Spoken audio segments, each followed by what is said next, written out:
So, before we get too far into the comic news relations of the matter tonight, there's something I wanted to talk to you about that's un-nerd related.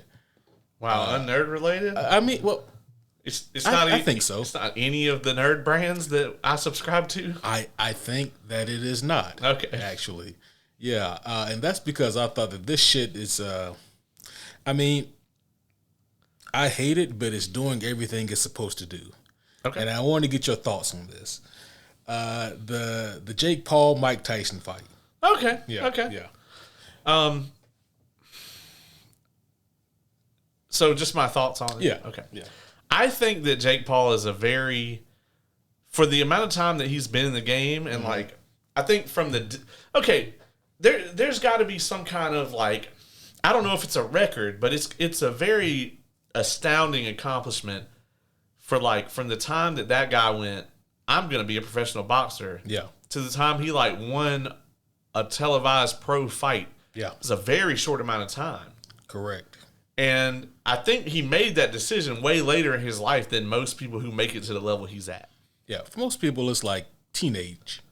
I also would say that there is listen, viewers. I don't want to, or listeners, whatever. I don't want to disillusion you. I don't want to bring out. I don't want to tell you there's no Santa Claus, but this fight will be staged, right? I mean, it is going to be a staged match. They're not going to get in there and work out everything that's going to happen because fucking Mike Tyson's not going to remember that shit. Him and Ric Flair have been smoking way too much of their own weed, and that's just not going to happen. However, they are gonna predetermine the outcome, and they're going to get in there and play around and put on a show. And make millions. And yes, and make a shit ton of money doing it. Yeah. I know of an industry like that, and it's brilliant. Okay. If that bothers you, don't watch the fight. I'm probably gonna watch it because that shit doesn't bother me at all. The same way it doesn't bother me when Iron Man didn't really kill Thanos or whatever. So that being said, I think two things. Number one, it is such a gamble to bet that Mike Tyson is not going to go ape shit when that bell rings.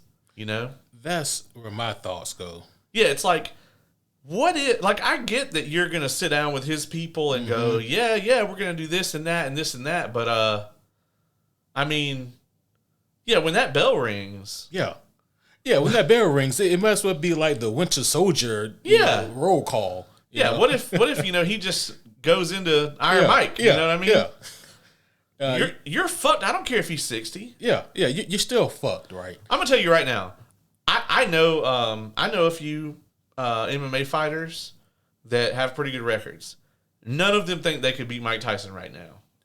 I mean, I don't personally know anybody that I think could even fight Mike Tyson. Not much less win. Right. I mean, they couldn't do a thing against Mike Tyson where afterwards people would go, that was a fight. Yeah. It would be Mike Tyson just beat the shit out of this person. Man, okay. So I look at the whole situation and I feel like Vegeta from Dragon Ball Abridged, where I know you're playing me, Yeah. Because it's like you said, this whole thing, it feels like a work. If it looks like a work, smells like a work, acts like a work, it's probably a work. Yeah. And it was like the Mayweather and McGregor nonsense. Yeah. Mm-hmm.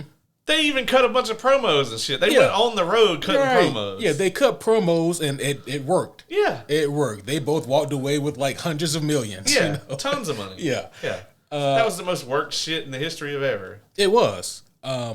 But the reason I'm glad you brought that fight up, because in that fight, there were moments where they were both, no dog, we still professional fighters. Right.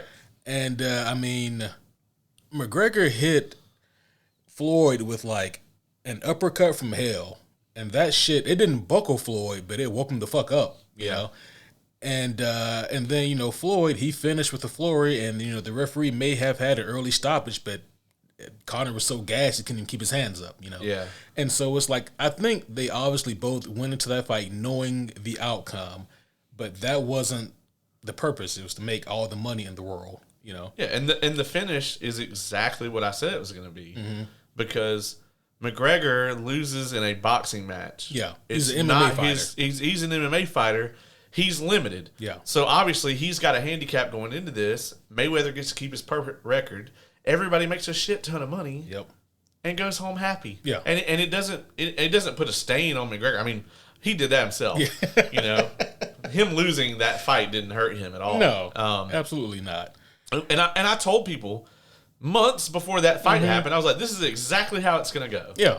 And like, that's exactly how it went. I'm like, because it would be dumb for it to go any other way. Right. With this fight, I think that they will go, I don't know, 8-9 rounds, and Tyson wins. Because I don't think he agrees to it if he doesn't. Yeah, and that's the thing, right? Because like the only reason there's any sort of hesitancy with me fully believing this is a work is, like, obviously we know that Mike Tyson did work with WWE, you know, back in like 97.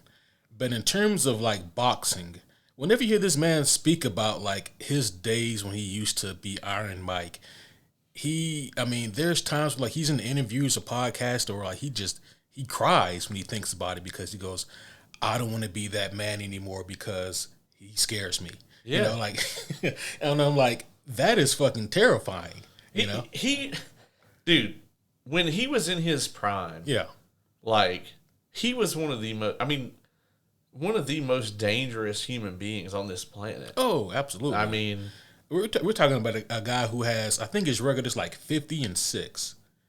And out of that 50, I believe like 44 of those were wins by way of knockout. Yeah. Like, that is fucking terrifying. His speed and power. Yeah. I mean, Ali is the best to ever do it. But, like, Ali was a completely different thing, you know? Yeah. Ali was like, I'm fast enough and got enough stamina that I'm going to wait until you can't even fucking stand anyway, and then I'm just going to throw a couple punches and you're gone. Yeah, I'm going to keep my hands down, dodge all your punches, frustrate the hell out of you, and then I'm going to make you look silly. Yeah. You know? Whereas Mike Tyson was like, I'm trying to get to the Waffle House. Yeah. I don't get paid by the hour. Yeah, I'm trying to get out of here. Yeah. And he was ferocious, man. Like, he is just a fucking machine. I can't even imagine somebody being like, yeah, I want to fight this guy.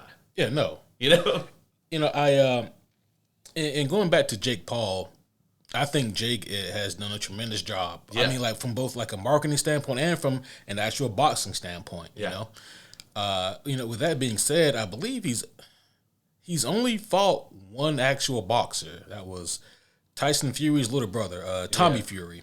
And Tommy Fury, he had like a record of, I think he's now 4-0, something like that. So very new in the game. Right. And Jake Paul lost that fight. Yeah. And so I'm like, if you lost a fight to like 4-0 Tommy Fury, then, and again, there is almost a 30-year age difference between Jake and Mike. It doesn't matter. Yeah. So for Jake's sake, I hope that this is a work. But I also don't like a lot of the talk being had about this fight, right? On either side. So there's one camp of people saying that, okay, if Mike, like, if Jake beats Mike, then like Jake's team is already proclaiming this is like this is a huge feat. He's Iron Mike, and then people are like, yeah, but he's 60. Right. And then on the flip side, people are like, well, if Jake loses, I mean, yeah, of course you lost to Mike Tyson. Right. Like, and so it's like, you guys gonna have to pick an angle how you want to play this. Mike's gonna win because there's no other way that it really works. Yeah. Like, either that or like Jake Paul's camp is paying Mike a fuck ton of money to take the L. I don't know how much money they could pay him. And I don't think that he needs it. No. Like, because unless Ric Flair is just full of shit, he said that him and Mike Tyson are making more money off of their cannabis deal than either one of them ever made, actually, for the things they're famous for. Which is insane. Yeah, so... but, yeah, we'll see what happens. And, I mean, kudos to Netflix for getting ahead of the game. I mean, they're going to have it on Netflix. Right. And, I mean, I think that's a brilliant move on their part. Netflix is absolutely wrecking shit. Yeah. And Like, I think a lot of streaming services are going to take note. I really do think that a lot of these like major services are going to merge with other services, and people are going to go back to selling their content to Netflix because I'm going to be honest with you. If I was, let's just say that I'm NBC, right? Mm-hmm. And they own USA, right? I think NBC owns USA. I think so. Let's say I have Suits, right? Mm-hmm. Suits was not shit until they put it on Netflix. It was always an amazing show, but no one was watching it. It was like me and like 10 other people. And then they put it on Netflix, and it's the biggest show in the world. Yeah. So, like, you are probably making more money off of this selling it to Netflix than you made producing it. Yeah. And even if the ratings obviously were decent when it was on USA, though, because they made fucking damn near 10 seasons. Right. So it's like, yeah, if you got a TV network, air it there, but then for you to start a streaming service, pay all the maintenance costs, pay out licensing and all that stuff, just sell it wholesale to Netflix for a certain amount of money. You don't have to lift a finger. You don't have to hire anybody. You don't have to get servers. You don't have to do anything. It seems like unless you're Disney or Amazon and the brand is what you're selling, then it's just not going to be worth it. I agree. I think that we are finally hitting the end of like this short window of every big station feeling like they need a streaming service. Right. Because there's diminishing returns. Like when there was just one or two or even three or four, yeah. But the more there are, the less people are inclined to continue to pay another $8 to $20 a month for yet another streaming service that they're going to use a couple times a month. Yeah. So if I didn't have Prime for the shipping, I would cancel my Prime. I mean, I think most people are like that. Because, like, they just made it where you have ads now. Bro, I hate that. I watched Invincible. We're going to talk about that later. But I watched Invincible, and I was like, the fuck is this shit? Yeah, and by the way, I will go ahead and up front. I was going to sit down and watch it last night, but I was so tired. I made it like 3 minutes in, and then I was like, I got to go to bed. Yeah. So I have not seen it. Gotcha. I'll keep that spoiler free. Yeah, I appreciate that. For sure. So we're here today to not to be boxing commentary, right? Even though we could. I mean, yeah, we just did what 13 minutes of it, right? You're experienced sports commentator. Oh, that's right, absolutely. Iron Mike just hit the shit out of Jake for realsies. There's the Booker T commentary. Yeah. Oh man. One more thing before we get into this thing proper, and I don't mean to kind of steer us off a cliff before we even get started again, but I was listening to a podcast earlier, and I hate when this argument is brought up, but they mentioned the whole thing again about video games being a detriment to society.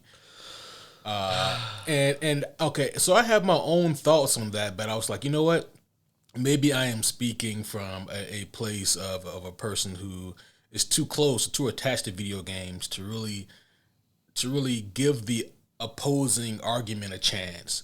So I wanted to ask you, a fellow gamer, do you think that there's any true legitimacy to the argument that video games are indeed such a negative impact on society in terms specifically of it causing violent tendencies? Because that's usually the standpoint that people argue it from. I think from a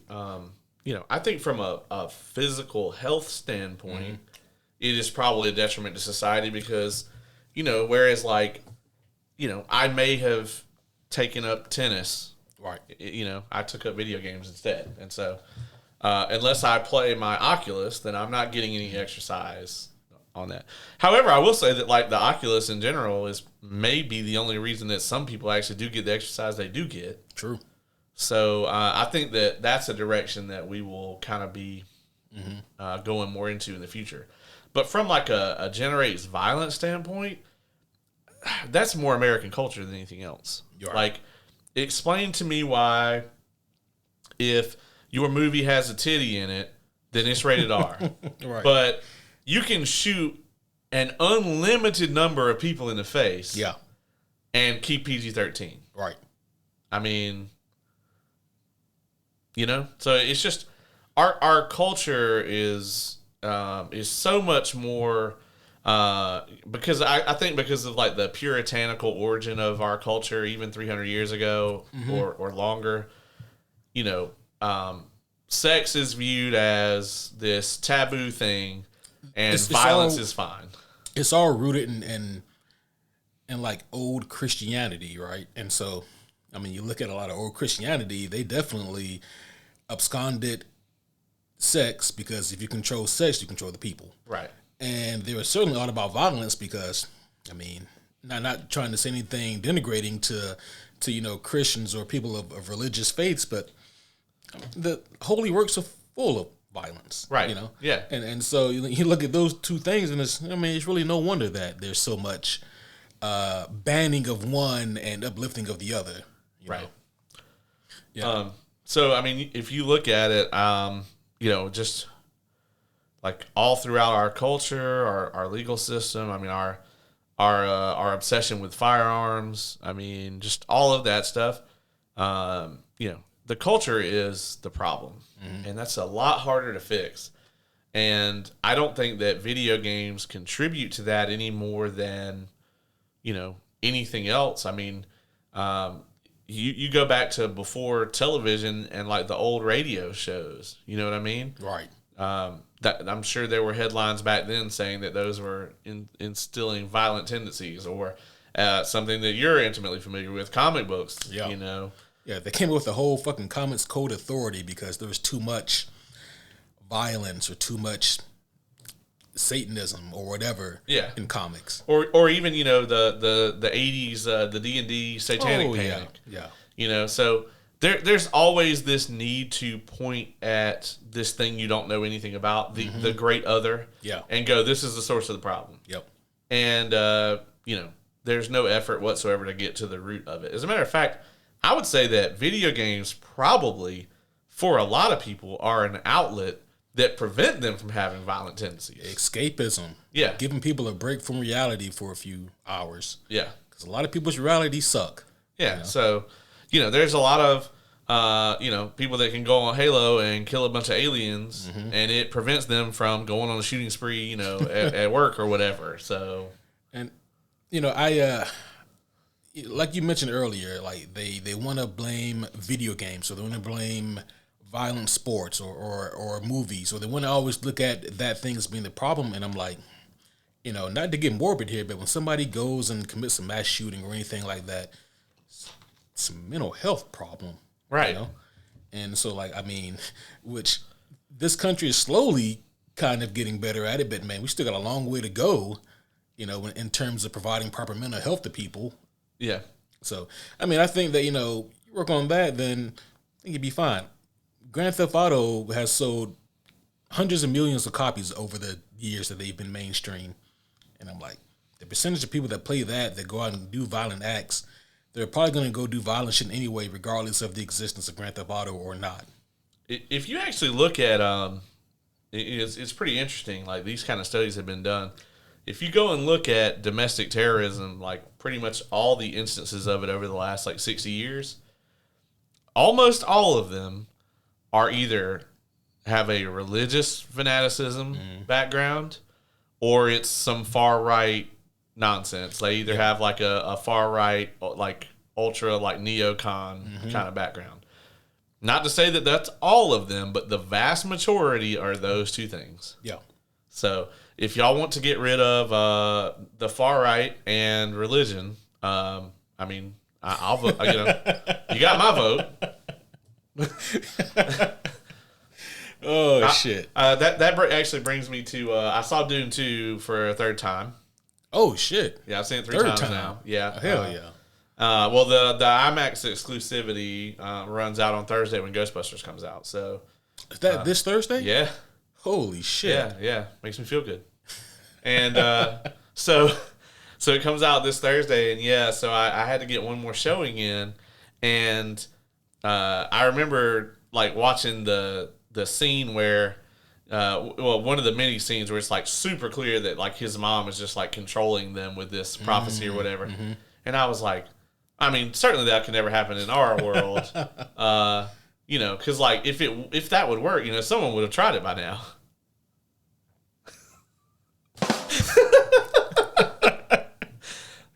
Speaking of, since this is comic news, I think it was Friday, Dune had passed 500 mil at the box office. Damn. Yeah, they're on the roll. Denis Villeneuve. he is on a fucking roll right now. I think that he's like the new hot director. Oh yeah, did you see his like next 4 movies are all planned out? No. Yeah, and Messiah is one of them. So. Oh yeah. And I think they are straight up calling it Dune Messiah, which I'm happy about. But you think that'll be the next thing he does, or do you think he'll pull a Nolan and go do something else and then come back and do it? I think, honestly, with all the traction that Dune is getting, I think he's going to go straight into Messiah. Like Hans Zimmer's already writing the music for it. Yeah, I saw that. and he's already got a script going for it. So I think that his plan was to do something else first. But I think all of the fervor around this one, and I mean, I think that this movie is going to walk away with at least 3 or 4 Oscars. Oh, yeah. Yeah. I think it's kind of a foregone conclusion, at this point. Yeah, it's going to walk away with several Oscars. Unless something just blows it away, but I don't know what that would be. I mean, don't get me wrong. I think there's going to be like a lot of fun popcorn flicks, you know. Or it'll be some artsy movie, you know, if it's anything. Yeah. Because, you know, we can't have 2 like mega blockbusters because with Oppenheimer, just absolutely cleaning the fuck up, which I guess we'll talk more about that later.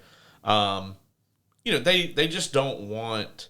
I'm sure that the Academy doesn't want another major blockbuster like back to back, because the last time that a movie won Best Picture, or actually I think the last time that a movie cleaned up the way that Oppenheimer did, was fucking Return of the King. And that was also the last time that it was that a movie did that well and was also like a box office hit. Right. So yeah, I can see that. I mean, I guess it's fine. I don't put a whole lot of stock into award shows anyway, except for the homies. But yeah, I mean, the Homie Award, of course. I mean, yeah, that's. But it was really awesome to see Robert Downey Jr. and Cillian Murphy. Yeah, you know, just really get their respect, you know, that they earned, and also like Oppenheimer, like Christopher Nolan, you know, director and Best Picture. Yeah, you know, finally this man is getting recognized for everything that he's done. Oh yeah, because you know,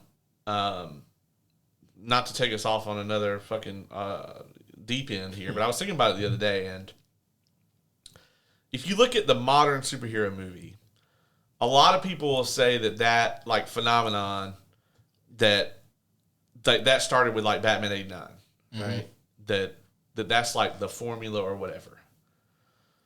But I don't think that modern superhero movies are built like Batman '89. Yeah. And so if you go to like the modern superhero era, obviously like when people talk about the formula, you think of Marvel. You think of the MCU and the Marvel formula. And you go and you look at Iron Man and you say, this is what this is all based off of. But if you really look at it, it's Batman Begins. Oh yeah. Is what really originated the formula. And if you look at those 2 movies, they had to have been filming Iron Man shortly after Batman Begins came out.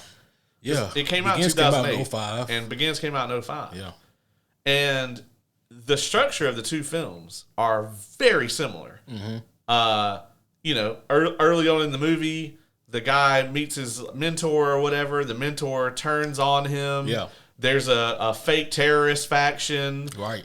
You know, yeah. They both got a charismatic lead, you know, actor that people were already familiar with, but they just kind of knocked the role out of the park. I mean, I think you can make comparisons with Ho Jensen and Alfred, you know? Yeah. Yeah, I mean, so yeah, there's definitely comparisons to be made there. Yes. For sure. So, I mean, I really do think, to me, like the modern superhero epic is rooted in Batman Begins. They both let their villains die. There's tons of Yeah. I mean the way that the movies end are very similar. Yeah. I would say that both villains have remarkable quotes. Theatricality and deception. And the whole Tony Stark build us in the cave. Yeah. There's they both got like fucking legendary Hollywood veterans to play those villains because they knew that they could deliver. They had to. Yeah. So agreed. Yeah, I sat here and went down this rabbit hole in my head for about 2 hours the other day. Oh. Yeah, I was just like, oh my God, they're close to the same fucking movie, to an extent. Mm-hmm. It's a good rabbit hole. Yeah. So, I just really started thinking about that. Like, Christopher Nolan is the one who I think we really have to thank for maybe not the resurgence of superhero movies in general, because you can take that all the way back to Blade, X-Men, whatever. But the layout and the quality of the modern superhero epic, I think without Christopher Nolan, you don't have that. Yeah, I agree. The Dark Knight almost is like separate from the superhero genre. A lot of people, that's the way that people look at it. Yeah. They're like, this is like on a pedestal on its own. Right. So I think the thing about superhero movies is that for some reason, even though we just had like this long 10-year expedition of like they were the end thing, it seems like every so often they need a resurgence. Superman 78 showed people that, oh shit, like people will pay to go see a high quality superhero movie. And then it wasn't until 89 with Batman where they were like, oh shit, people will pay to see these. And then, like you said, Blade and Spider-Man, X-Men, people, they'll pay to see these. And then, for some reason, it's like you have to, there's waves. Yeah. It's weird because we were talking about the other day, like, the new movie is just going to be called Superman. Yeah. And they were like, well, I guess we're going to have to call the old one Superman 78. Yeah. And then I started thinking about it, and I was like, but we called that one Batman 89, but there's not another movie just called Batman. Yeah, there's not. Yeah. But we call it Batman 89 anyway. It's weird. I think it's maybe because with Batman, because there were like a lot of them for a while, I think people just got used to be like, oh, what are you going to see this weekend? Oh, I'm going to go see Batman. Right. They're re-releasing that in theater? No, the new one. No, the new one. Yeah. Well, all right then. Well, without further ado, breaking news. This just in. You're listening to the cosmic, world-breaking, magnificent, multiversal, mega-talented news anchors, the superhero homies, and this is comic news. That's right. This is comic news. Special edition of the Superhero Homies podcast. My name is Quentin, and you guys know I am here today with my good friend, my brother, the homie Caleb. Caleb, welcome back. What's going on? I'm so happy to be back here in the studio for some comic news. Oh, yeah, man, there's some shit to talk about. There's a lot of shit to talk about. Yeah. Did you have something you wanted to start with? No, you can go ahead and start with something. All right, cool. Let's talk about your boy Zack Snyder. Oh, we're starting here. So Zack Snyder went on Joe Rogan's podcast, and I haven't listened to the episode. Okay. Mainly because I'm not really a fan of Joe Rogan, but like if there's somebody on there, I just really want to know what they got to say. Like, I listened to his Hulk Hogan one because I wanted to hear Hogan live for 2 hours. And you heard him live for 3 hours instead. Yeah, so Zack Snyder got himself in a ton of shit, and I feel very vindicated by this. Because Zack Snyder came out and was basically like, you're making Batman irrelevant if he can't kill. As a matter of fact, what he said was, and I quote, "You're protecting your God in a weird way, right? You're making your God irrelevant if he can't be in that situation. He has to now deal with that. If he does do that, what does that mean? What does it tell you? Does he stand up to it? Does he survive that as a God?"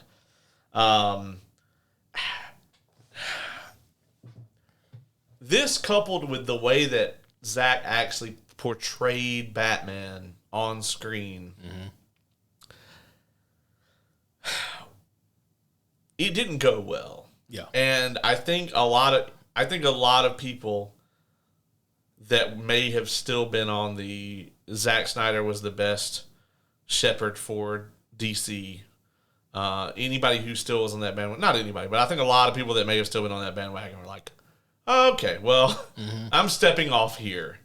Because before we get into the excellent Grant Morrison response, I didn't know Grant Morrison had a response. Oh, I said it because like I did an episode a couple days ago, right? Yeah. I talked about character integrity. I listened to that and I loved it. Oh, thank you. I loved it. Rule number 1 for a reason. Rule number 1 for a reason. But I didn't know Grant Morrison responded, but I used him as part of like my rebuttal for Zack Snyder's take. Yeah. So Grant Morrison actually responded. Wow. But before we get into the Grant Morrison response, and I guess we don't have to spend a ton of time on the Zack Snyder one because you talked about it in that episode, but this did make the waves, and it's just, well, I'm not going to say I'm going to say it better than Grant Morrison. Let me read you what Grant Morrison said.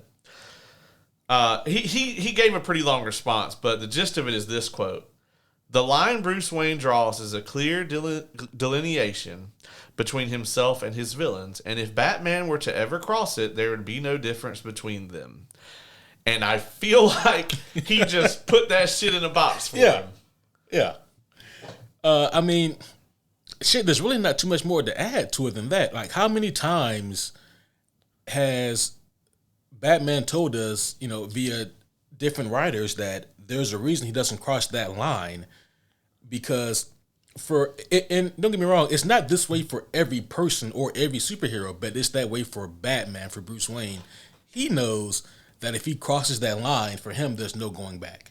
Yeah. And I mean, we've seen various like Elseworld comic books, different incarnations of what happens when he does cross that line, and it never ends well. I think that Zack Snyder, he really romanticizes like one aspect of what Batman could end up as, and in that version being like Frank Miller's Dark Knight Returns. But the thing is, at the end of the story, Bruce Wayne comes back from that, right? And like there's redemption for Bruce, after years of hollowing and or wallowing and just self-loathing. He comes back from that dark Bruce, and I think that for Batman to take such a turn, it doesn't mean anything, right? You could have Batman kill someone, and I would be fine with it. But you have to make a whole story around it. It can't just be the new norm.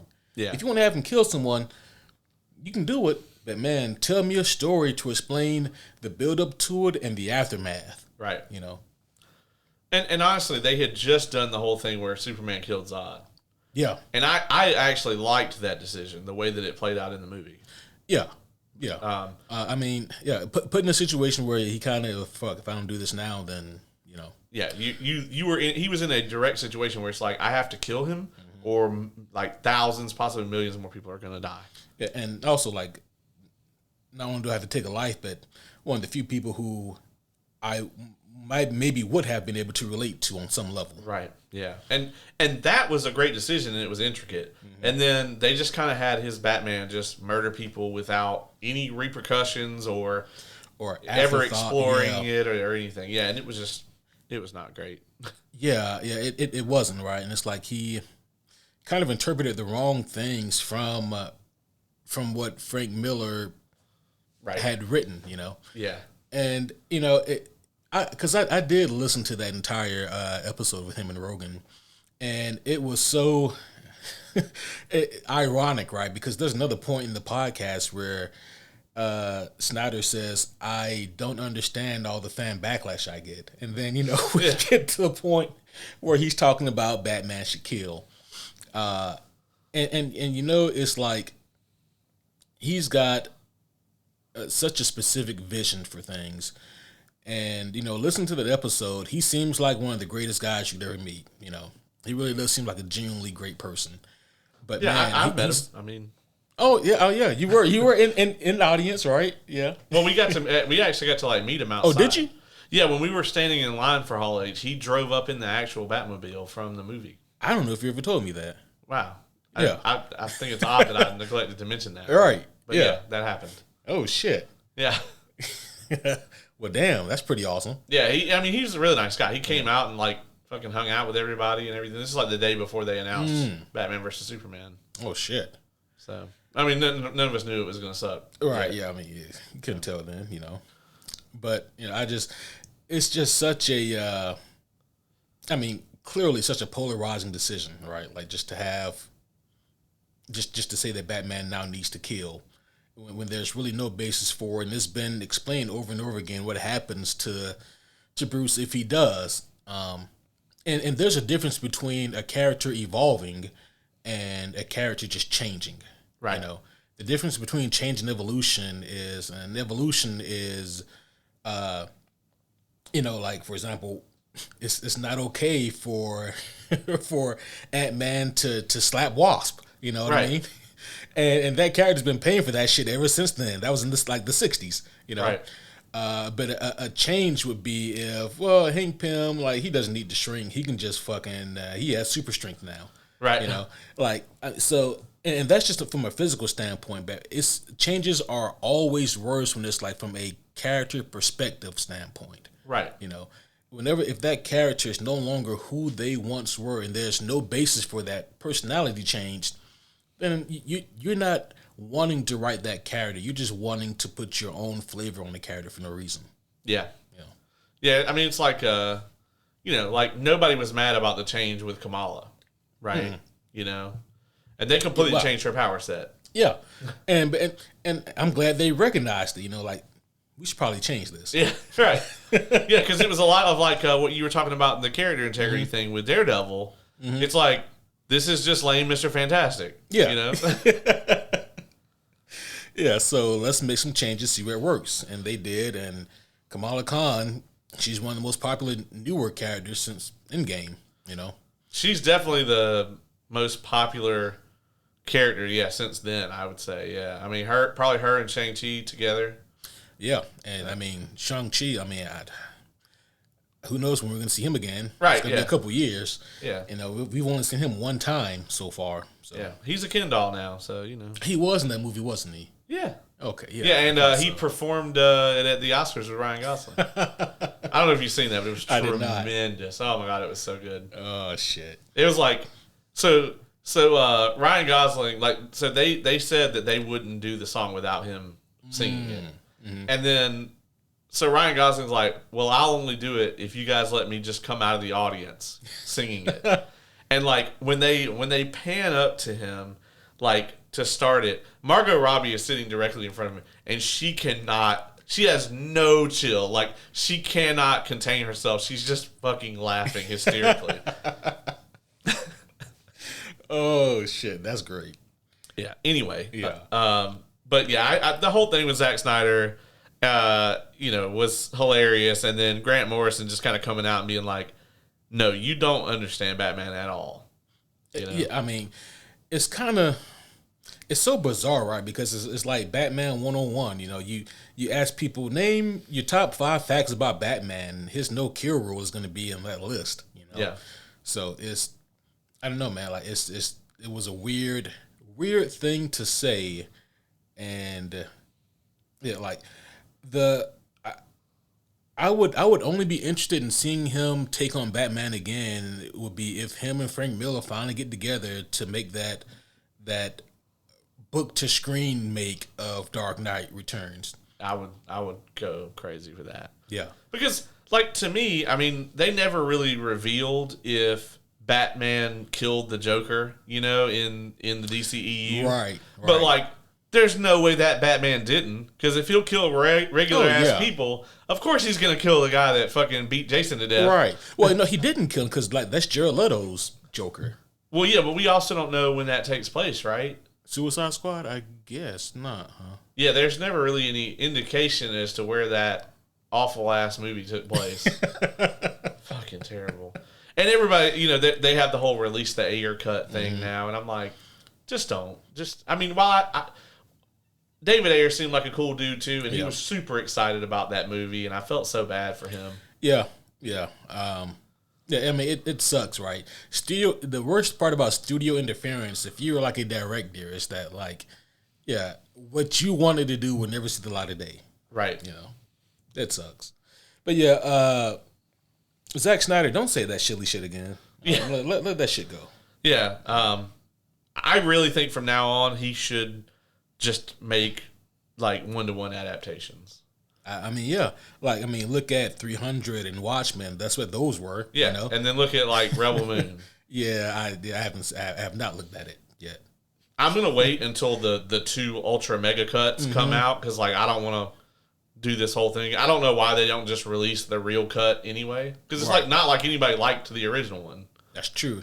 I thought the original was what he wanted to do. Is there another take? No, there's a Snyder cut. Okay. Like Netflix just wanted to make a Snyder cut. So there's a cut down version of the movie. That's what they released. Yeah. And then he said when the second part comes out, then they're probably going to release like the like uncut or the Snyder cut rather of like the whole thing. It's going to be like 7 hours or something. Yeah, why not just do that from the get-go? It's different for like a theatrical release. Yeah. But that's not the case. This is just on streaming. Yeah. Yeah, like you can pause it or come back to it tomorrow or yeah, it's no big deal, you know. Yeah. So that's weird. Yeah, so we'll start here with this one here. This is innocent enough. I want to get your thoughts on this. So I think it was a little over a year ago, maybe closer to 2 years ago now. But there was news that there was a new Marvel game coming out, and we've gotten a slight update. It is a Captain America and Black Panther game. Ah, yes. Yeah. And recently they came out and they actually gave the name of the game a title. It is called Marvel 1943 Rise of Hydra. And in that game, you play as, obviously, Captain America, and you play as the Black Panther that time, who would be T'Challa's granddad. Yeah. But you also play as, like, I forget who it is. It's not Bucky, but it's someone akin to Bucky in that time frame. And then for Black Panther, you'll also be playing as, like, a Dora Milaje. Right now, there's not too much more known about the game, but they've been working on it for a couple of years now. They don't have any kind of solid release date yet, but it sounds like an interesting premise, and, you know, it sounds like it's going to be more story-driven. I hope and pray to all of the comic book gods that it is not a live service game. It totally seems like they would use Bucky, though. Right, yeah.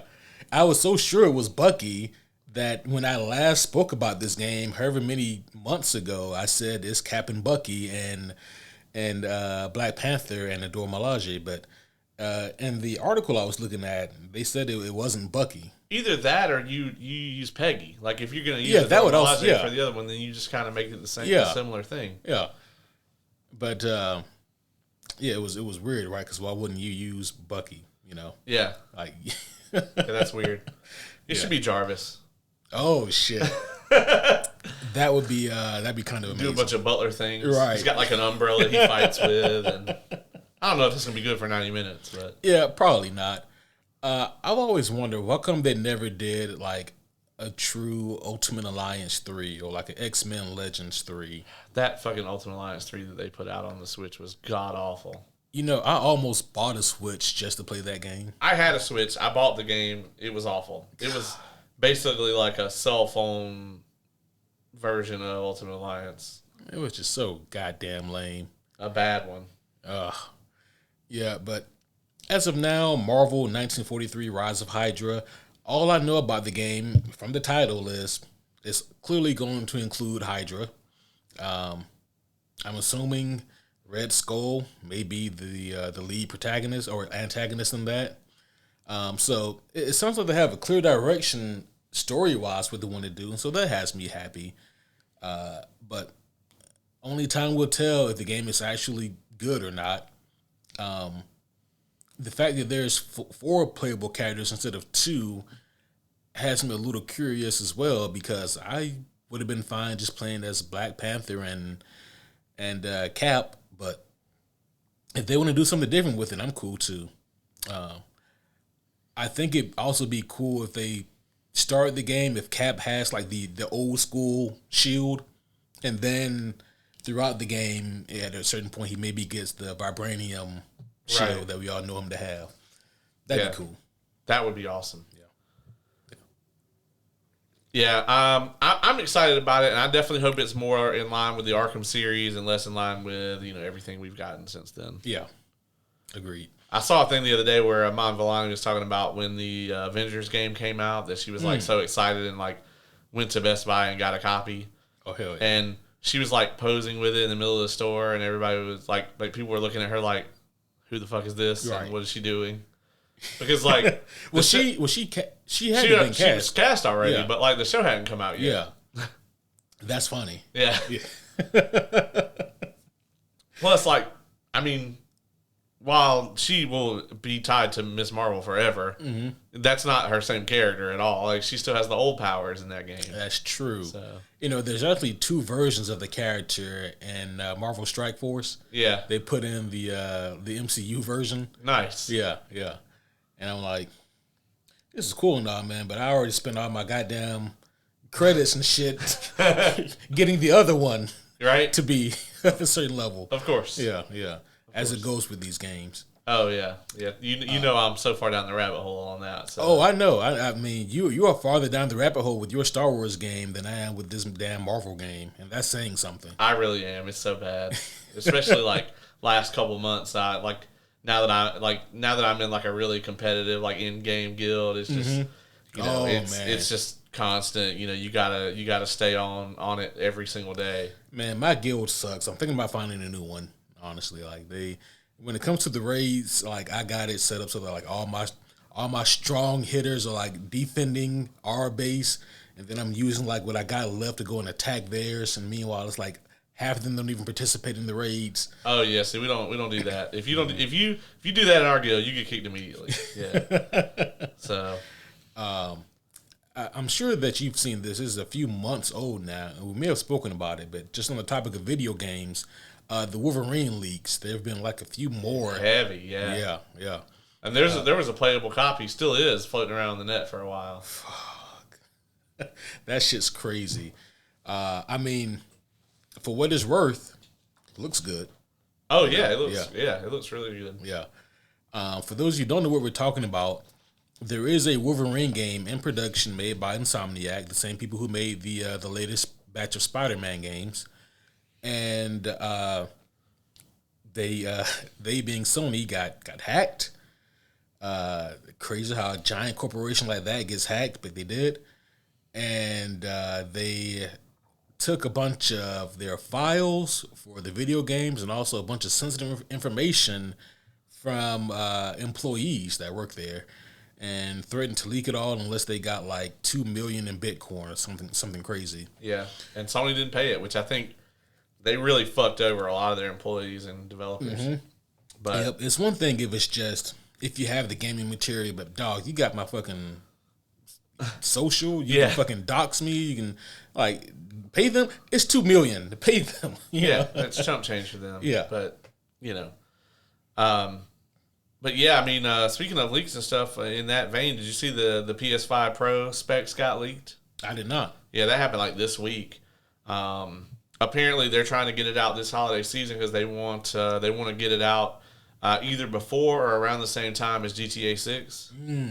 But apparently, the thing is like, equipped for like 4K 60 frames on everything, like, oh shit, with all these like crazy effects and stuff, basically bringing it up to par kind of with where like your PC games are right now.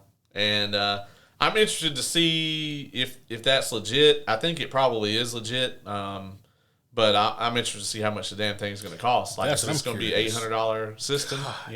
I mean, it would have to be if the specs would be on par with like a mid-tier gaming, rig. It would have to be around that much. I mean, they're not going to drop the price of because I think the cheapest PS5 you can get right now, the digital, is for $400. Yep. So like, they're not going to drop that down to $300 and then put this one in at like $550 or $600. I don't think. I think the price is going to stay right where it is, and then this one, like maybe so like right now the disc the disc version costs what, $500? I think it's still $5. So we might get lucky and see this thing come in at $649. I think that's like the bare minimum we might see it. Yep.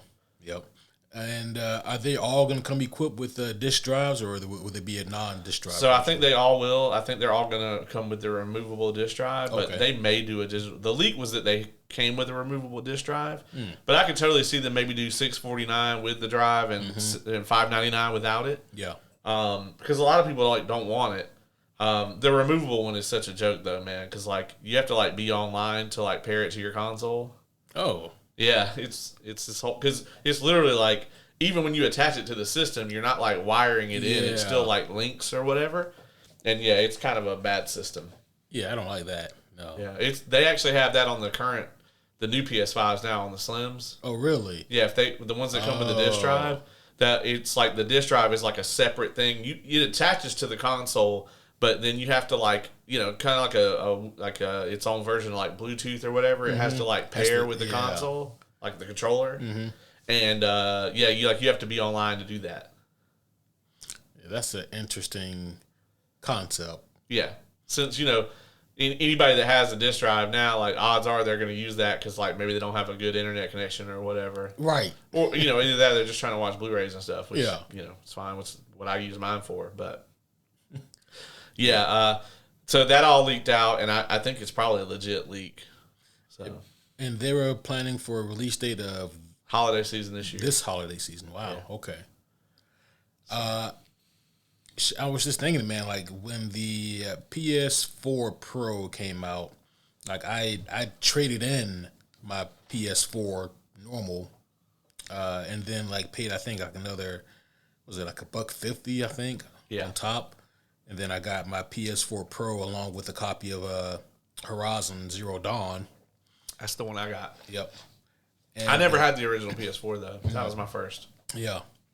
And I mean, hell, if I could do something like that, if I could do something like that, then that would drive me to going to a GameStop again. Yeah. Because that shit hasn't happened in years. Right. Yeah. Same. I think the last time I was at a GameStop was I went there to buy a 360 because there's a couple games that just aren't backwards compatible, and that's the only place you can play it. So, wait, when was this? About, I don't know, maybe 3 years ago. Okay, so they still had 360s readily available then, didn't they? Yeah. I got it for like $60. Oh shit! Okay. Yeah. I got like the 360 Slim or whatever, like the good one. Yeah, it's like $60. At what point will like that era of consoles be like trying to get a Sega Saturn or a Probably not. Probably like next gen that comes out. So. Yeah. It always disturbs me and reminds me again that I'm old as shit when like people say their first console was a fucking 360 or a PS2, and I'm like, I had the NES, my friend. Right. Yeah. The fuck you mean? I was playing fucking Lion King, dying repeatedly. Yeah, right. Yeah, or that Ninja Turtles game. Oh fuck yeah. That Ninja Turtles game was beastly. You remember the old like OG? I think it was on the Genesis, like the Power Rangers game. Did you have that? Yeah. Where it's like Mortal Kombat or whatever. Yeah. Yeah. And you would like fight in your suit, and then you would fight as the Megazords. Yeah. I played the shit out of that one. I also played the one that was based off of the movie. Yeah. Yep. That was also a thing. That one was almost more of a Streets of Rage type game, wasn't it? Where you like kind of went through the level and everything. Yeah, and then at the end you normally do like a Zord fight. Yeah. For like the boss fight. Yeah. So yeah, that was. Oh, that took me back. Yeah. Fuck. What else you got? All right. Yeah. So. Let's go ahead and talk about this one, man. X-Men 97. They have, after this recording, that show comes out tomorrow. And are they dropping it? Do we know if they're dropping it all at once? I think, last I read, I saw that they were dropping it all at once. So the news, folks, isn't that it comes out tomorrow. Yeah. I mean, that is news. Yeah. But the news is that the showrunner got fired like last week. Yep, Bo DeMaio is his name. When I saw his picture, I thought it was Sinbad from 30 years ago. He does kind of like Sinbad. I'm going to tell you, I have no hype for this at all. I love the animated series. I just think that it's a very odd choice for them to do this, which is they are going to continue where that show left off and just it's like we're just going to make another season of this show from 30 years ago, just about. And it's just like, okay, well, who are you making that for? Because it has to be for us older, yeah. Yeah. And it seems like they're not really doing that. It's just the whole thing seems really odd and really out of place. And I get the popularity of the X-Men animated series, and I get wanting to capitalize on that. And that's all great. I mean, if you really wanted to do that, why not get the voice actors, the writers, the producers, or whatever that you can still get of that show and have them make a brand new show with all of the bells and whistles and everything today? Right. Hell, I would prefer if they just redrew, reanimated the original show in like awesome graphics or whatever. That would be fine too. Or they could do what they're doing, which is just, we're just going to make another season like nothing happened. Yeah. Like it hasn't been 30 years. Yeah. And so that's me wondering, well, it's called 97, so I'm assuming that the show isn't going to be modern per se. It's going to take place in 97. Yeah. Which is... It's just a strange...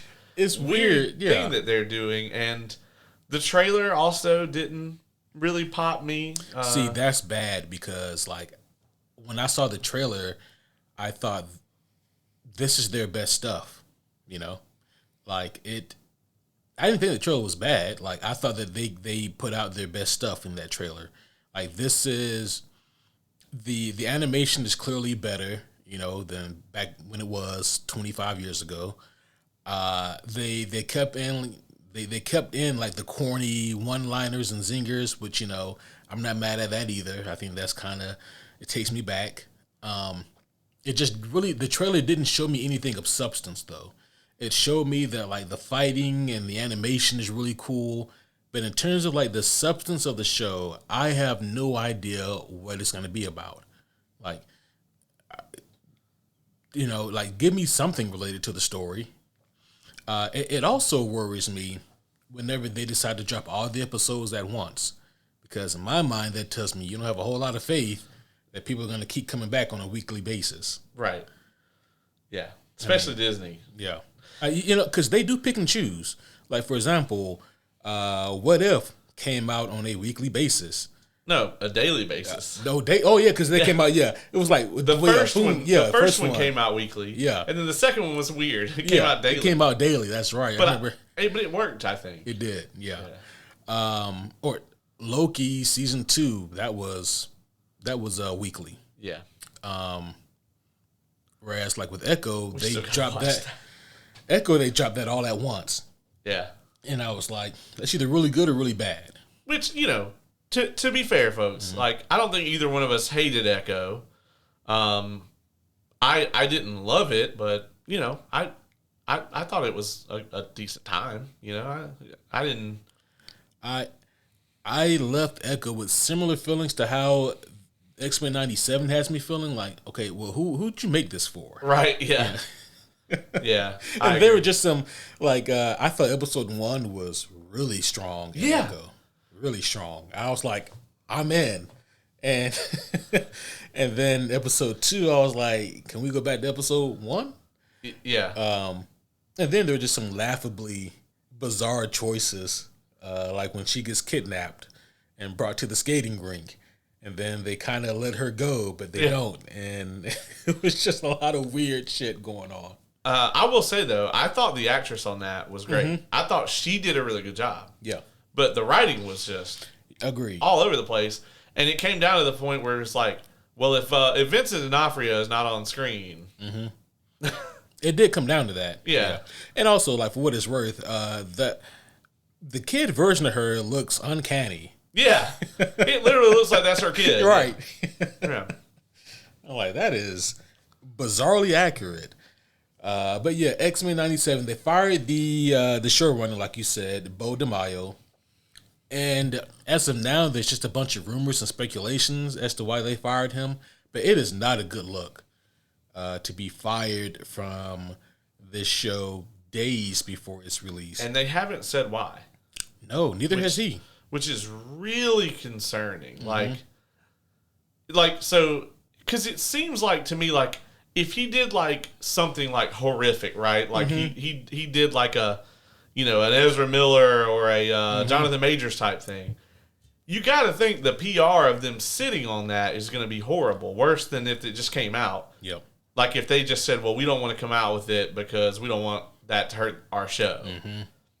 But then, like, on the other hand, if it's like he got fired for, like, creative issues, that's just as bad, if not worse, from a will it be good perspective. I don't know, though. If Disney fired him over creative differences, the show might be fantastic. The show might be amazing. Yeah. Yeah. It's like the best. It turns out that it's like, other than Claremont, it's like the best shit ever. Right. Just fucking tremendous, thought provoking, and it leaves you wanting more. Or he was like, I won't come back for season 2 unless you guys will pay Claremont to be on the writing team. And they were like, no, and that's why he left. Yeah, you want us to pay a comic book creator? You must be out of your mind. Yeah. Fuck him. What does he know about X-Men? Yeah. I'm so curious though to see this show. Yeah, I'm curious about it, and I'm not gonna come out and obviously I'm not gonna shit on it. I haven't seen it. Right. But I will say this: the red flags are there. And the concern is there, and the hype and the excitement are not there. Does that mean it's going to be a bad show? No. But it does mean I will be super fucking shocked if it's good.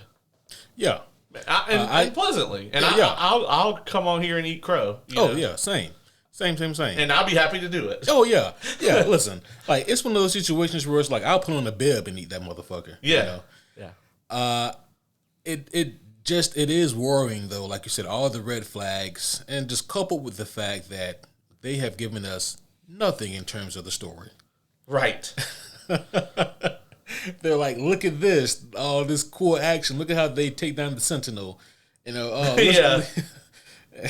I'm like, this is cool, but what's this going to be about? So they actually released another trailer earlier today. I don't know if you had a chance to see it yet. I actually have not. Yeah. Well, I mean, hell, it doesn't matter because the show comes out in like less than 24 hours. So right, yeah.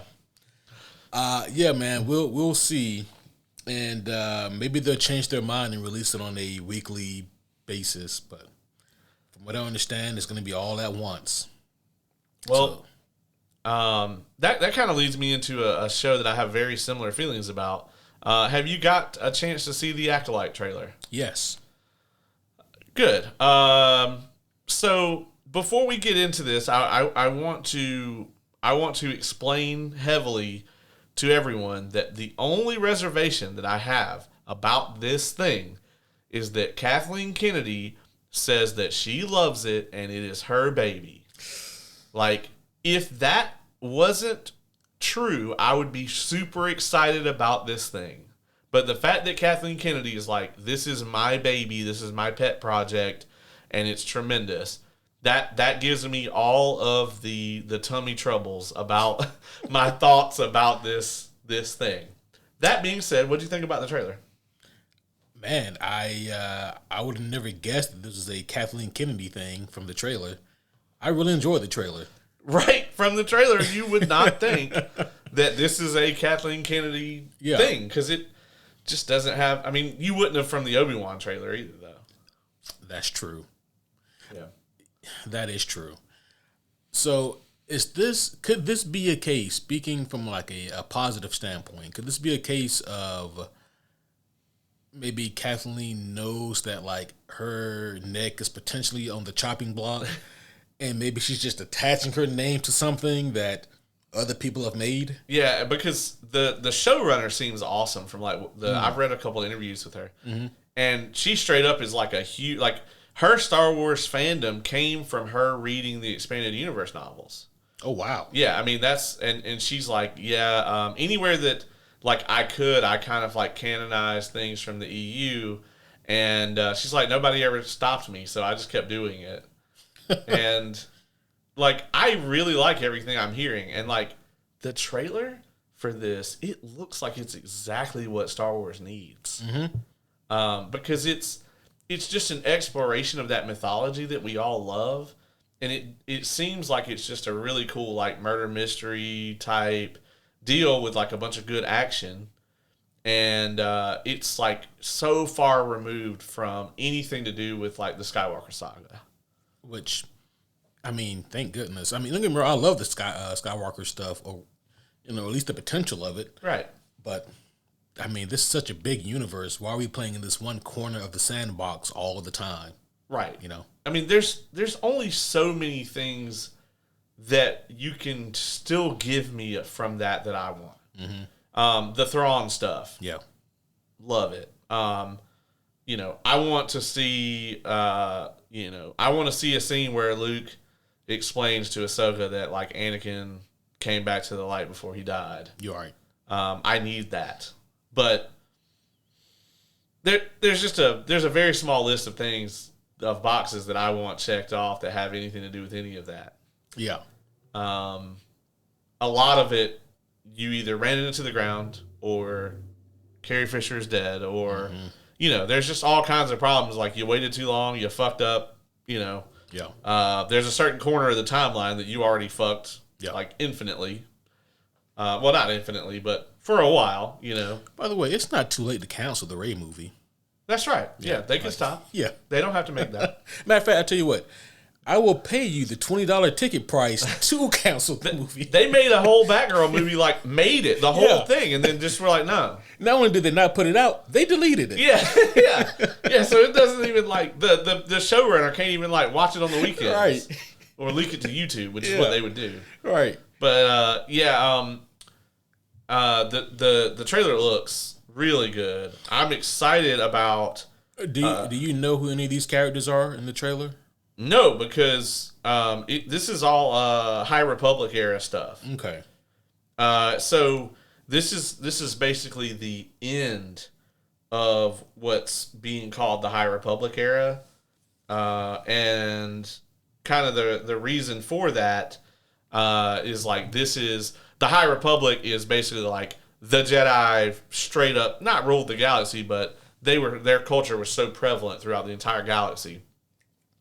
We see a little bit of that at the beginning of the prequels, right? But like there was still all these like opposing factions and different things in the universe. Like there weren't that many Jedi.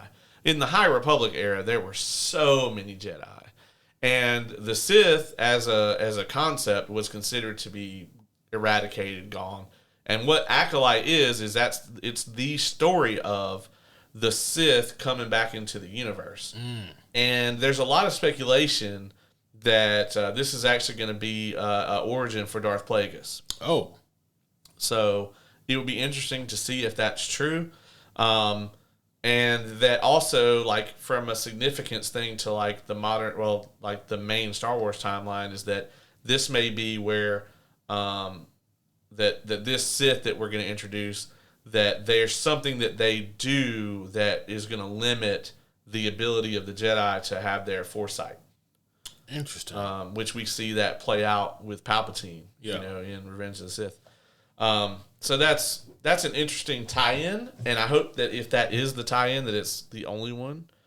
It is entirely possible that a young Yoda could be in this. He would have been a Jedi Knight. Have in any like canonization of Star Wars, have we ever seen what a young Yoda looks like? You mean? I mean, besides Grogu, that's borderline racist. Oh, okay. Well, actually, yes, there are canon comics, High Republic comics, and novels I think that have young Yoda in them, and he's nuts. I'd imagine so. Yeah, so like if it's got Jedi Knight Yoda in it, by all means, like fuck yeah, I'm up for it. But I would honestly rather that they just kind of focus on these other characters. Carrie Ann Moss as a Jedi, I'm up for it. I saw that's like, man, is that Trinity? Yeah. And Daphne King is going to be like a main character. So hell yeah. I'm hyped for that. Yeah. I mean, and I'm just I just have this ultimate caution because I'm like, this all looks great and it sounds great and it makes me really happy because like this is Disney. What Dave Filoni and Jon Favreau are doing is they are giving me a thing that I want. But like if this show is good, then that means that they're giving me a thing that I didn't know I wanted. That I want. And that for Disney to do that, to say it is rare would not be a strong enough statement. Right.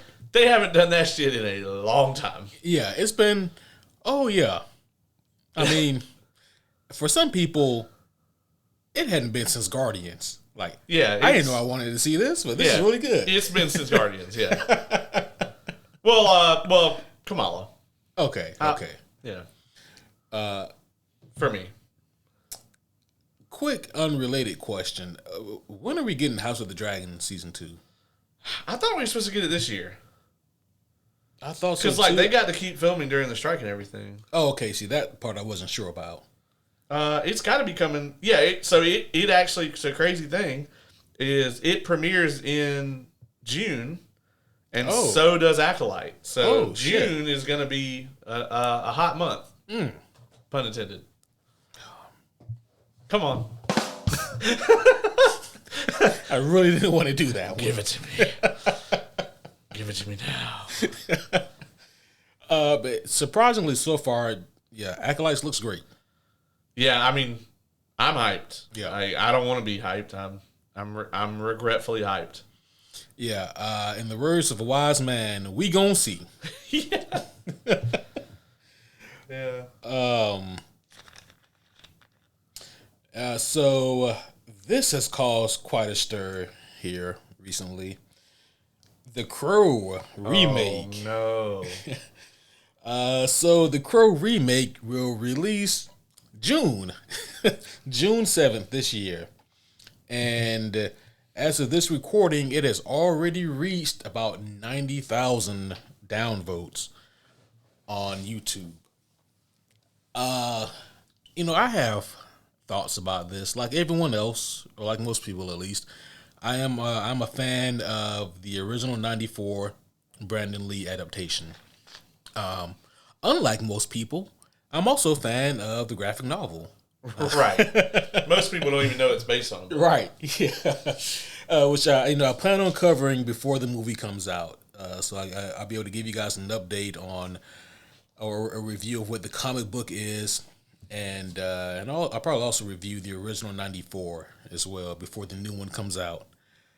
But the thing of it is that like watching the trailer, dare I say, I think that some of the hate is maybe overblown. I understand, and again, I enjoy the '94 Crow movie. But I think that maybe some people are romanticizing that movie to the point where this movie was DOA no matter what. And with that being said, I'm not saying that I think this movie looks great. I think Bill Skarsgård is a tremendous choice to play Eric Draven. He can do basically anything. I do think that while I do like that they gave him a different look from the Brandon Lee version, I don't like the fact that he looks like Leto's Joker. Yeah. That is not good. No. Yeah, and you don't want to remind people of that. Right. I also think that, I mean, I like Bill Skarsgård, but he is the worst Skarsgård. You think so? Out of the three of them, am I forgetting one? Is there one that's like so bad that I don't remember? I can only think of three. There's the one in the Northman. There's Alexander. Yeah, Alexander. Alexander Skarsgård. Yeah. And then there's Stellan, who is the best. But yeah. If Bill is the worst, then I mean. Yeah, I mean, that's like being the worst Williams, in tennis. Oh yeah, yeah. Yeah, I mean, you're still pretty fucking great. Yeah, Venus can still beat everybody I know. Yeah. So two things on this. I'm going to reveal something that I don't think that you're aware of. Mm-hmm. I have never seen the Crow. the movie, the 94 movie. Oh, well, we gonna fix that then. Yeah. You're welcome to remediate that. So as someone who has not seen it and can't romanticize it, the actual director of that movie came out and said that he doesn't think it should be remade because it is Brandon Lee's legacy and he died making it. And out of respect for that it shouldn't be remade. And I understand that. I understand feeling that way, especially as someone so connected to that. Yeah. But on the other hand, it's an IP, and we live in a world of IP. The trailer for the new one does not look like anything I want to watch. Yeah. It looks like a combination of something you've seen before and don't want to see again. Yeah. You know? Yeah, it's like, it kind of reminds me of Leto's Joker, all the scenes from Batman Forever where they fight the weird, glowy motorcycle gang guys. It reminds me of that. Yeah. So, really quick, going back to what the director said, I understand what he meant, and I completely disagree. Because at the end of the day, it doesn't belong to any of them. Right. You know, it belongs to James O'Barr. He's the one who wrote the shit. And I mean, I just think that like the same reason why I think that there should be a new T'Challa. Like, that role doesn't belong to Chadwick. And ultimately, you have to look at it this way. Sometimes, like, what these characters represent and what they bring is more important than any type of perceived legacy. Like, Brandon Lee's legacy as Eric Draven is still cemented. It's not going anywhere. Right. He's still going to be looked at as the Crow, no matter what. Right. It'd be like saying, man, it'd be like if after Christopher Reeves died, they say, you know what, no more Superman. Right. You know, it's like, he's still Superman to multiple generations of people. It doesn't change his legacy. Right. So, and again, I understand what the director meant because he was so close to Brandon, and, you know, that movie was, you know, such a huge classic. So I get it from his perspective, but I think he's almost too close to it to really give like an honest, unbiased opinion. Right. You know. And as someone who's never seen it, but you know, I'm also very familiar with Brandon Lee's like body of work and everything, Yeah. and I just, for whatever reason, I've just never seen this movie. It's going to be very 90s when you watch it, you know. And I don't mind. Yeah. I don't Okay. hate that. Good. You know, I still enjoy things from the 90s. Yeah. So, yeah, I just for whatever reason, I've never gotten around to it. So it doesn't hold any sort of emotional significance to me. So it puts me in it gives me a very unique vantage. It does. For this exact scenario where I can both say, you know, it's okay for them to remake this, watch the trailer for the new one, and go, but not like this. Yeah. The director for the new one, I forget who's directing it, but he said he took a lot of influence from Chad Stahelski in terms of like the action scenes, and you can see it in the trailer. Chad Stahelski, he's the co-director of the John Wick franchise, former stuntman turned director, and I'm like, okay, that's cool, that's fine, but you know what? It all reminded me of was RoboCop. That's another IP that I really, really love. And when they remade it about 10 years ago with Joe Kinnaman, it had way better visuals. It had way better action. But it had none of the heart. Yeah. None of it. And Joe Kinnaman is a fine actor. Yeah, I mean, he is. He did a great job in Suicide Squads, both of them. Yeah, particularly the second one. He was absolutely fantastic. Like, his best work to me is Altered Carbon. Oh yeah, he Loved was him in that. Altered Yeah. Carbon. Yeah. To the point that fucking like you watch Anthony Mackie and you're like, I love Anthony Mackie and he's not doing a bad job. Yeah. But I kind of wish we had Joel Kinnaman back because he's just like I think Anthony Mackie did a great job, but Joel Kinnaman is just he's so good as Takeshi in that. He was also in what's the name of that the show that Kevin Spacey fucked up for everybody? Oh, House of Cards. Yeah. Yeah, he was great in that too. Yeah, I never actually watched House of Cards.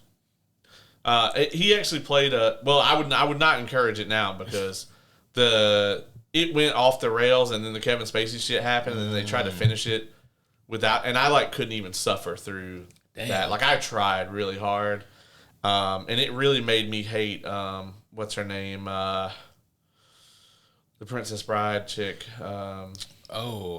She plays the general in Wonder Woman. She's an Unbreakable.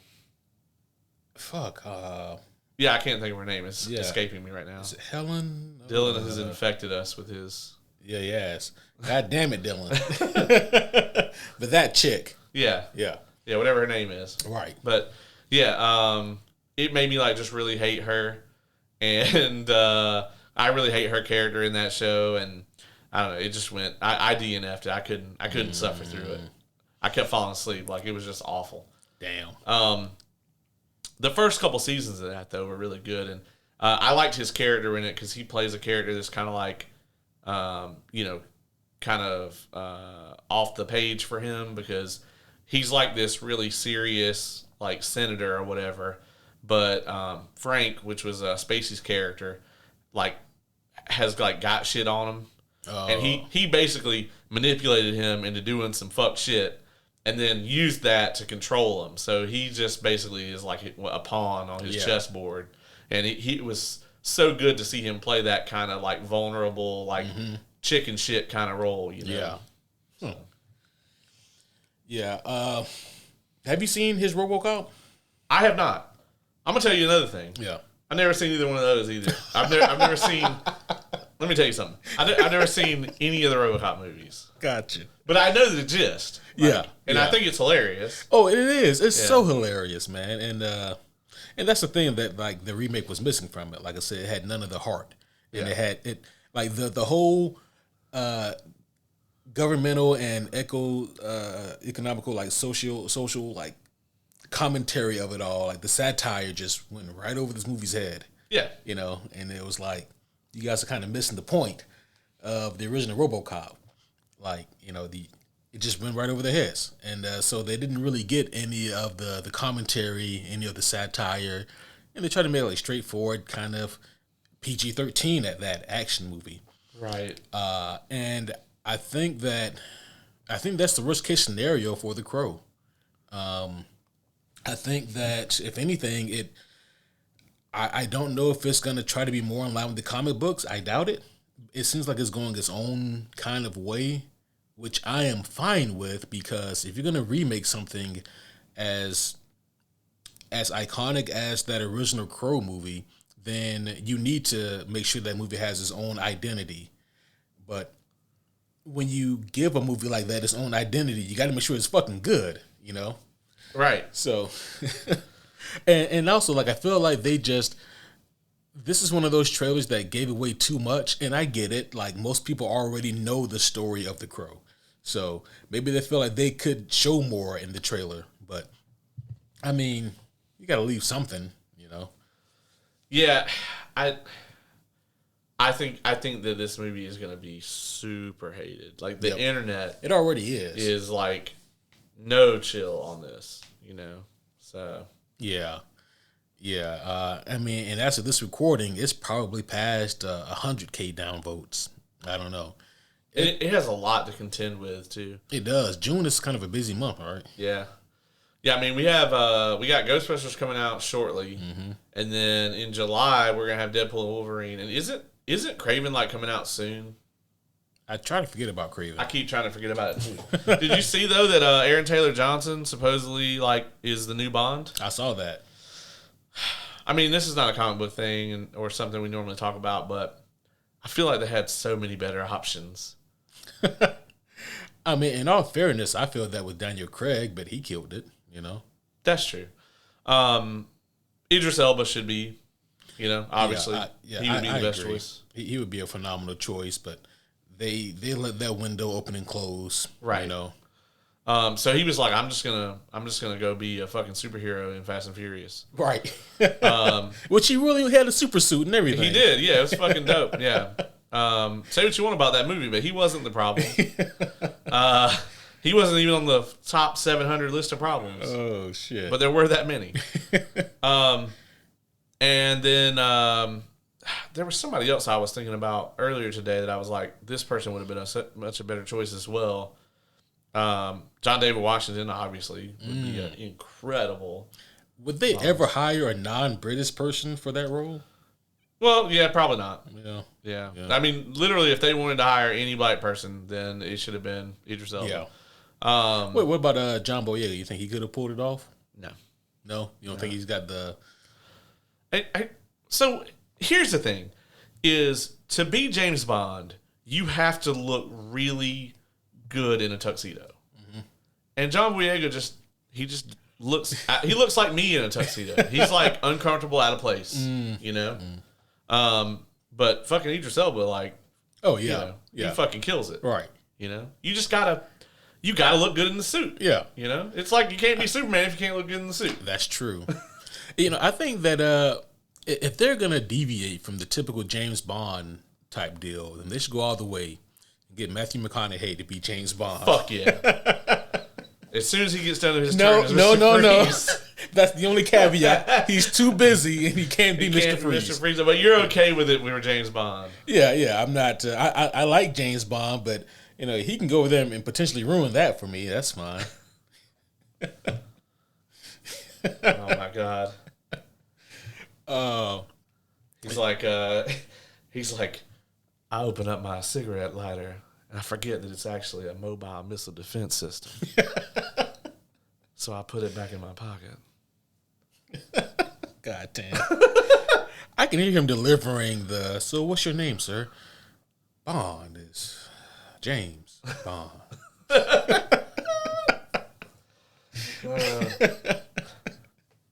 Or he just goes off, well, who are any of us really? Best case scenario, he does a British accent the whole time. Oh, my God. They should cast Jim Carrey as Matthew McConaughey, as James Bond. God damn.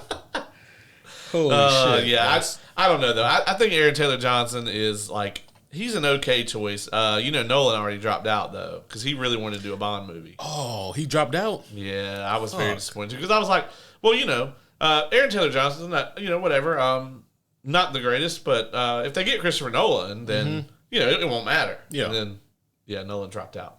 Damn. Yeah, so I wonder what he's going to do next. Because I want him to do something along those lines. Yeah, same. What if he just drops an Inception sequel? God damn. Dog. Yeah, that would be fucking nuts. I don't know what he does next. I feel like he makes movies based off of his current interest. Like, whatever it is he's doing at the time, he wants to make a movie about. I agree. Yeah. He started studying fucking quantum mechanics and released Tenet, Right, yeah. Here we go. This is what you get. What else you got? I was trying to look and see, man. I feel like there was something that maybe I was forgetting. And as soon as we get out of here, of course, I'll be like, oh, yeah, this happened or this is going to happen. Well, tomorrow there's going to be like a huge update, in the comic book genre. There's going to be something. For sure. They'll drop some huge announcement. DC will drop some huge announcement or whatever. Yeah. So this is the thing. So they confirmed that Peacemaker Season 2 is going to be canon, but Season 1 isn't. And, like, some people will reprise their roles and others will not. The fuck? Yeah. You didn't see this? No. I was like, that's fucking confusing. Oh, yeah. Okay, so, you know how most times I say that, like, studios, they just assume that the audience is dumb? This is a case where I need them to make that assumption. Right. They never make that assumption when they should. Like, Yeah. I feel the same way about the Elseworlds projects. Oh yeah. And that was another piece of news too. Is like the Batman got delayed. Yep. Yeah, it got delayed till 2026. Yeah. So it's now going to come out the year after the movie just called Superman comes out. Mm-hmm. And then you're going to release The Batman Part 2. Mm-hmm. And you're going to expect the everyday moviegoer to not assume that these characters are related in any way. Right. That they're not in the same type universe. I don't love the concept of the Elseworlds projects. I just don't. Like, I feel like you should do a fucking connected universe and everything should be in that universe. And I think it's fine if you want to come up with some kind of like in-universe way to make that happen. So like, you know, if you want to have this like weird fucking dark Batman or whatever, that's cool. So like, you know, have your Alfred gets sucked into a portal or what the fuck ever you want to do, you know? And ends up trying to like mentor this like darker Bruce who like maybe his Alfred got killed or something. Matter of fact, now I really want to see that story. Yeah. Somebody make that.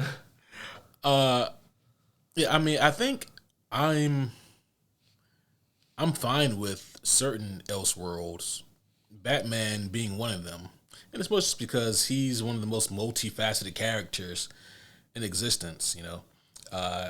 It's to the point where, and I always love to bring this up because it kind of shows just how much great Batman content there is. You know, when DC made the New 52, the whole idea was to streamline their content. Right. It's too much and it's too confusing. So let's take our characters, make them 10 years younger than what their baseline normally is. So maybe from mid-30s, early 30s to early 20s, maybe mid-20s, and take the most important parts of their characters or their stories, and we're going to put that into this New 52 universe. And then they got the Batman and said, we're going to need at least 10 years. Yeah. And so Batman in the New 52 was actually 5 years older than most everybody else because they were like, well, we can't leave out the Killing Joke. We got to put that stuff in there. Well, we can't leave out the Red Hood stuff. We got to put that in there. Yeah. Well, we can't leave out this. And we can't. And so, like, I bring all that to mention just because, you know, it goes back to like the whole Zack Snyder thing. One reason why, you know, in the beginning at least, I was so willing to defend what I interpreted as being Zack's thoughts and views on Batman is because, well, there's fucking 18 different ways you can interpret Batman. Yeah. And we've talked about before, he benefits the most from the different interpretations. He does, yeah. And so, like, I think, for example, in the DCU, we're going to get the more superhero, family-based Batman, whereas with the Elseworld, you know, that's going to appease the more dark, brooding detective Batman fans.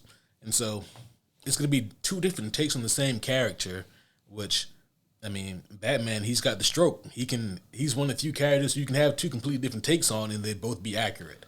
I think they really need to make sure that they're labeling this shit though. Like they do. When the opening credits happen, like DC Universe stuff needs to say DC Universe, and they need to have a big old like tiny little DC logo and then a big ass Elseworlds on any of the other stuff you know, that comes out. Like you're letting your audience know, like, hey, this is one of our properties, but it's not tied in with this other story that we're trying to tell. Yeah. No, I agree. I think that would be the more intelligent thing for them to do. We still don't know shit about the Batman. We don't. We really don't. We have no idea what it contains, what it's going to be about. I feel like there was some news that was released about Superman, though, besides the name change. Well, I know that somebody asked James Gunn why the suit hasn't been revealed, and James Gunn was like, because the movie doesn't come out for a year. I think they did release the logo for the suit, though. They did. They did show the logo.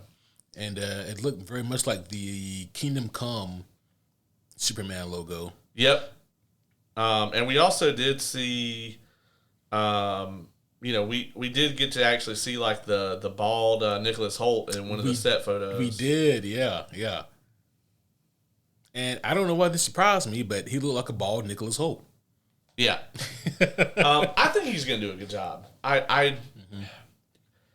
Here's the thing with the DC universe. I'm going in with baseline expectations, none of the baggage from the DCEU. I don't know how they recover if they fuck it up now. There's not that many creatives in that space. Mm-hmm. Like, I don't think you're ever going to get Denis Villeneuve in that space, even though I would love to see, like, can you imagine if he did like a Watchmen adaptation? Fuck. Or sorry, I don't mean to, Yeah. I'm not trying to make you flip the table. Yeah, come on, man. I don't think you get him in the comic book space. Nolan's done. Mm-hmm. Zack Snyder's off the fucking reservation. So there's not a ton of creatives out there that you can really get that, are going to be able to helm a universe in the manner that James Gunn is. Yeah. And or at least not a ton of experienced filmmakers. Yeah. I'm sure there's like some up-and-comers who would love to give it a shot, but they don't have the chops for it yet. Right. Yeah, so that's going to be... Like, it has to succeed. Like, they're at a point where it's like what Cap said in Endgame, how do you know how do you know it's gonna work? Because I don't know what we're gonna do if it doesn't. Right. Yeah.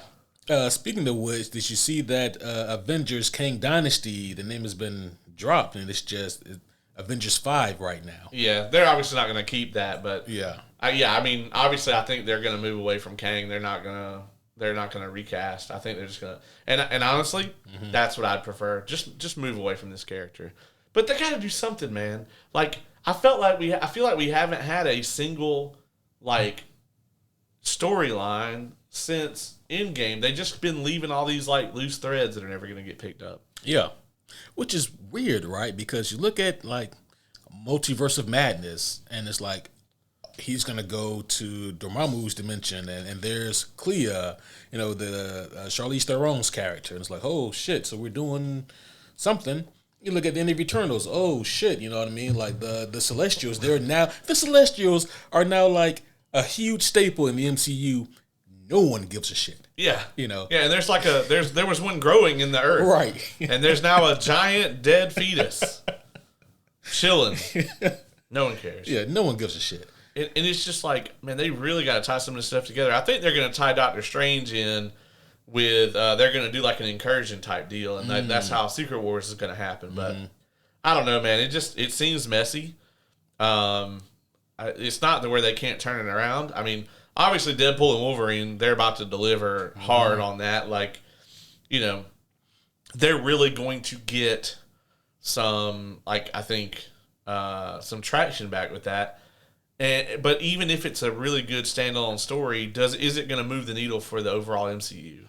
That's the question. Or are we just going to get what we've been getting, which was like, okay, here's a few middling to terrible things, and then, here's your tentpole for the year, and you can have this cool thing, and then it doesn't mean anything, and we're going to go back to the toolbox and see what we can dig out or throw at the wall, I think for me the metric is if the next Avengers movie, if it doesn't make $1 billion, I don't think it's a success. I know that's crazy to say, but no, I agree with you, and I've said it.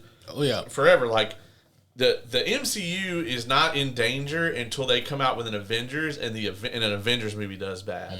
And I really do think also like it's got to make $1 billion, and like that's something, man. Because like you look at Dune. I mean, I guess like Dune's not really everybody's cup of tea, but like Oppenheimer made $1 billion, right?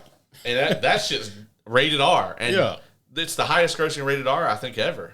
I think it have to be, yeah. And it's that's not everybody's cup of tea for sure, right? It's crazy to think that because just a few years ago, man, like the Avengers, they were it. If something had their name on it, that bitch was gonna sell. It was gonna print money. Yeah. So they can still do it, but man, it's because that movie's supposed to come out in 26 now or 20. I think 25, 26 are the date. Oh, like that. We talking about next year. Yeah. You know what I mean? They're gonna push them. Yeah. I think they got to try to get another Spider-Man in there. So more than just Tom Holland, you think? Well, no, I mean to get another Spider-Man movie in there before Secret Wars, because I think I read the other day that Amy Pascal and them are really trying to push Kevin Feige to like get a Spider-Man 4 going. Yeah, and Kevin Feige's like, "When, bitch? I don't have time." Right? Like when? Yeah. You gonna create me some time? You got time stone? You don't have those in your universe. I'm starting to get on the bandwagon that Kevin Feige needs to go. Like really. I really think if like they don't pull off Secret Wars, and I'm not talking about the movie, I mean like the angle, like this whole story, like from now till then. I think if that doesn't stick the landing, man, toss him. You know, there's moments where I think that Kevin Feige is in danger, and then I look over and see that Kathleen Kennedy's there. Yeah, and I'm like, he's got plenty of rope. Yeah, Kathleen Kennedy has like a whole list of L's. Yeah. Yeah, we'll talk again after her Ray movie comes out. Yeah. You know, and this Acolyte show. Yeah, and this Acolyte show, for sure. Yeah, Kathleen Kennedy, like, Kevin Feige has enough W's in the bank where I'm not mad at him, but, like, I'm like, you know, it's just like everything. It's a what have you done for me lately situation. Yep. What has Kevin Feige brought to the table lately? Right. Other than casting Iman Vellani, like... And the problem is, though, it's like, if you're Bob Iger, who do you put in this place? Do you go back and hire Ike Perlmutter? Oh, God, no. Yeah, because it's like, you know, I mean, honestly, you could put Favreau there and let Filoni run Star Wars. Does Favreau want to do that, though? Right, yeah. Yeah, does he really want to do that? Because whenever I watch Favreau talk about Star Wars, man, he seems like he's having just a fucking blast. Oh, yeah. Yeah, it's like he's living out the shit from his childhood, you know. Like this is shit he loves to do. Yeah, I mean, yeah. And you bring him over to the MCU, man. It's like obviously, I don't think he wants to. I don't think he wants to have them that up his ass. Yeah, you know. And like, plus he wouldn't get to work with Robert Downey Jr. because I think RDJ, man. I don't think you're ever gonna see him back in that chair because I kind of hope not, to be honest. Yeah, me too. But if you look at him and Chris Evans. It's like you can tell that they both look at that time period with reverence. Yeah. But with Chris Evans, I think Captain America is very special to him, and he acknowledges that that's like his role. Like he's always going to be known for that. Yeah. And I think with RDJ, if you listen to him talk about it, it's like the opposite. It's almost like Tony Stark haunts him, right? Because he doesn't want to be known as the guy that played Tony Stark. Yeah. He's not okay with it. And, like, I think this Oscar went a long way for him. For him to be able to say, you know, I played this very serious, very different role and, like, got all this notoriety from it and everything. Like, because you look at him, man, he really wants, like, separation from Marvel. He does. When he gets asked, like, Marvel questions in interviews and stuff, you can tell he's just like, oh, my God, not again. Yeah, and maybe part of that is, like you said, just exhaustion, you know, because... He's been, imagine like being like one of like the top guys in Hollywood for a decade straight for the same role at that, you know? So I can understand him getting tired of it. But, you know, hopefully it's a legacy that he's proud of, you know, because I think if he does end up being known primarily as the guy that played Tony Stark, dog, is that a bad thing? How many billion-dollar movies did you lead? You know? Yeah. So, I don't know. But in terms of Avengers 5, whatever they call it, the thing that worries me, they don't have a whole lot of time. Right. And they don't have a whole lot of movies and TV shows in between. Because right now, what's the setup? Right. Obviously, I think to an extent, is these two movies are going to be Secret Wars Part 1 and 2 for the most part. Like, obviously, the Avengers 5 is going to lead directly into 6. Like, they're going to do a Part 1, Part 2 type scenario. But, like, between now and then, you have to get all these pieces of the puzzle in the right spot. And, yeah, you're right. They don't have a lot of TV coming out. I think, the only movies are Captain America, New World Order. Yep. A Brave New World. New World now, yeah, because they probably found out they was about to OTKO a fuck ton of money. Even though I would love to go on in that fucking NWO shirt. No, that would have been great. Yeah. But so we got Brave New World. Yep. We have the Thunderbolts. Yep, Thunderbolts. What am I missing?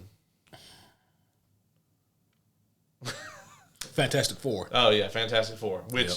another, you have to nail it. Yep. Obviously, Fantastic Four is the one where you the most could start laying that groundwork. Mm-hmm. I mean, honestly, at this point in time, and we talked about this before, like how they shouldn't do this, I'm not going to be super mad if y'all reveal Doom and then do like you did with Loki and Avengers. Like, reveal him in Fantastic Four. He's the main villain in 5, you know, in Avengers 5. Mm-hmm. I don't hate that.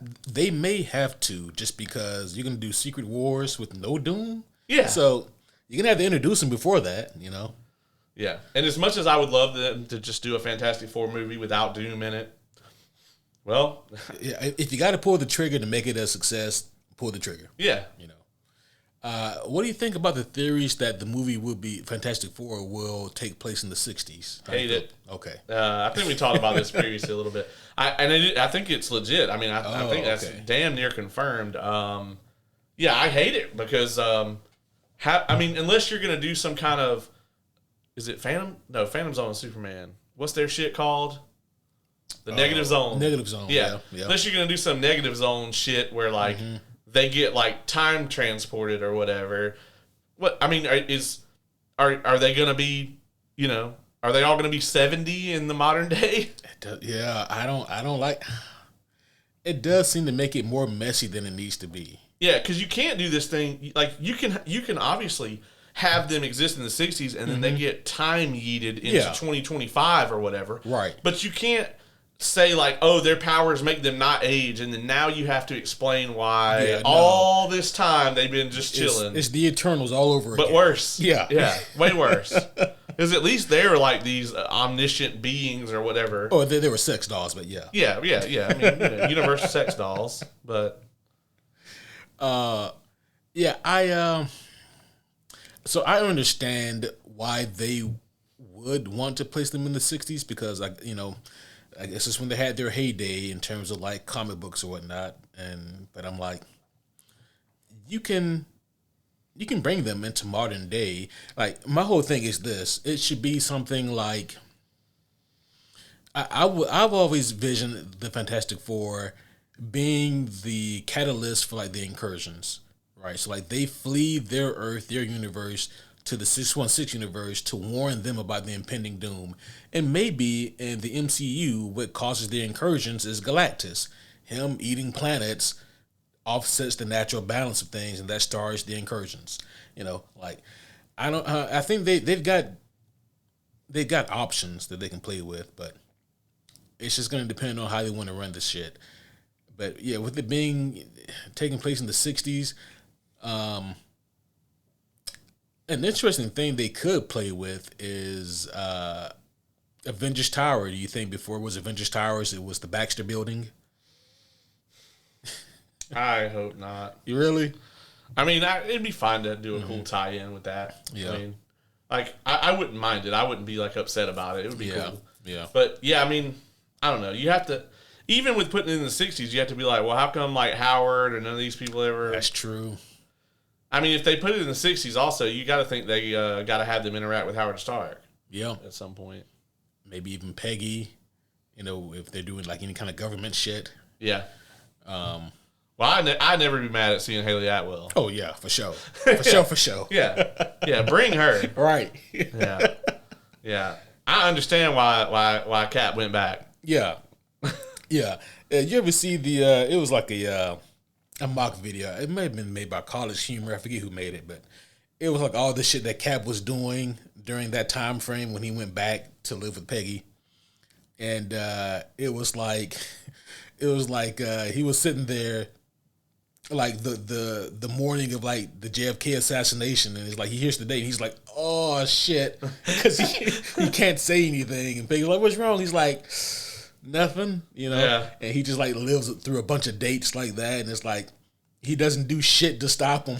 Yeah, because he did. Yeah, I mean, yeah, that's right, folks. On fucking 9/11, Captain America was fucking like, Captain America sat by. He was just like, well, you know, Peggy, you want to go on vacation? You know. Yeah, we should probably get out of New York today. Yeah. Let's go to the Bahamas for a week or two.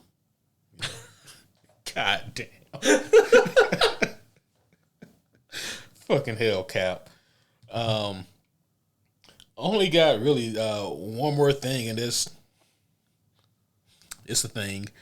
One of your favorite franchises, Venom, it has finally gotten a name, Venom: The Last Dance, and it has been moved up 2 weeks, and it will now be released on October 25th. They want to get it out in time for Halloween. Yep. We talked about this a little bit offline. Mm-hmm. If Michael Jordan doesn't get a symbiote in this movie, then I'm going to be very upset. Maybe he had a symbiote, and that's why he was so good. That's why he was such a fucking, like, the best, the greatest of all time. Yeah. And nobody's even close. Yeah. I agree. Yeah. I could see that. That would be an interesting take. Right. I don't care what they call it. I don't give a shit. Like, Yeah. It's Venom, the new one. Right. Yeah. Whatever color they're going to have him fight this time. I think they're finally smart enough to know to move away from symbiotes. We'll fucking see. Apparently, like, they recreated the end of No Way Home on the set, and like Tom Hardy's wearing all the same shit. So apparently, like, there's rumor that they're gonna have the movie pick up literally like from right there, from that end credit scene. Man, the only way, and you know, I kind of mentioned this to the homie Brendan. I had him on to talk about Venom and all incarnations because Venom is, you know, one of his favorites. Yeah. And I was like, man, there's not a whole lot they can really do to get me super interested in this upcoming movie. But if he appears in Deadpool and Wolverine, I'll at least pop for that. Right. Agreed. Yeah. You know? And like, the only thing they really could do that would excite me is to use Null. And if they use Null, I'm going to be pissed off. They're going to fuck it all the way up. All the way up. All the way up. Yeah, we spoke about that too, and I was like, dog, and you know, even Brendan had to concede. He was like, yeah, man, like they can't use Null because that shit's gonna be awful. We thought Gore the God Butcher was fucked. Wait till you see what they do with Null. Yeah. But you know, my takeaway was this: like with Venom 3, their shoe in for success is to put Andrew Garfield in there. Spider-Man. Yeah, just put Spider-Man in there. Yeah. And maybe like that's what The Last Dance is referencing. Is like that like he's finally gonna get his third Spider-Man movie. Oh yeah. That would be I mean, that would be great. Or they put Toby in and it's like his last time playing the character. Yeah, that too. But they would have announced that shit already. They would have. Right? They would have been like, guess what we're gonna do. Right. Now maybe not. You know, maybe they're trying to wait for Deadpool Wolverine to die down, and then they'll pop that trailer. If they were smart, they would talk to Disney and get that trailer put in front of Deadpool Wolverine. Right. That would be, yeah. But, you know, Amy Pascal and whatnot, you know. Oh, I said if they were smart. I figured if they were going to put a Spider-Man in there, it had to be Andrews, right? Because it was a different Venom for Toby. Yeah. And, they're not going to do that with Holland yet. So, I mean, he has to get his black suit in Secret Wars, right? Yeah. You know? They got to do the Deadpool thing. Yeah. Fucking hell. Yeah. Oh, yeah. I mean, I can see them doing that in like a Deadpool 3 post-credit scene. Yeah. That would be phenomenal. Well, he fucking Johnson symbiote crazy. Like, oh, yeah, shit. like that's why he's nuts. They're actually like a pretty chill species. Yeah, and he fucking fucks it all up. Yeah. The only problem is if they do put Spider-Man in Venom 3, no one's gonna watch for Venom, but is that really such a big deal? Right. You know? Yeah. If people go watch it, it'll be better than the other Sony Spider-Verse movies. Jesus Christ. I can't fathom what's going on over there at Sony and like why they keep thinking that these are great ideas. The cast of Madam Web is doing everything they can to distance themselves from. Mm-hmm. They went through all the phases of grief online. They did, you know? Yeah, right in front of everyone. Yeah. Sydney Sweeney was like, "I'm good. Like the rest of y'all are fucked, but I'm good." Yeah. Dakota Johnson, she really went through it online, man. She had all the signs of grief or whatever. She was like angry, and then she was depressed, and then she was disbelief. She went through all the phases. And then one of them that, like, I can't remember which character she played, like the kind of Hispanic girl. Yeah. She had the like most toxic ass response. She did. She was like, "Oh well, you know the male comic book audience doesn't want to see a strong woman protagonist." Blah blah blah blah. It's like, no, that is decidedly false. This movie was fucking trash. Yeah, yeah. Come on, don't do that. And I mean, she's actually cast in the DCU. I think it's Hawk Girl. Well. Yeah. So. Yeah, I'm gonna need you to clean up that attitude, Brie Larson 2.0. Yeah, gonna need you to wrap that shit up, B. Speaking of wrapping that shit up, man, you got anything else pivotal you want to speak on? That's it, man. That's all I got. Yeah. That's all about I got for this one too. But man, we covered a bunch. We did. Yeah, and so it's gonna be interesting seeing what we get in the next coming months and years.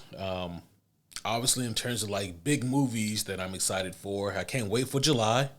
As soon as those Deadpool 3 tickets go on sale. Oh my god, we're gonna have to eat them up. Yeah, I think I'm gonna buy like 10. I think that's smart. and then I know I can fill them. Oh so. Yeah, for sure.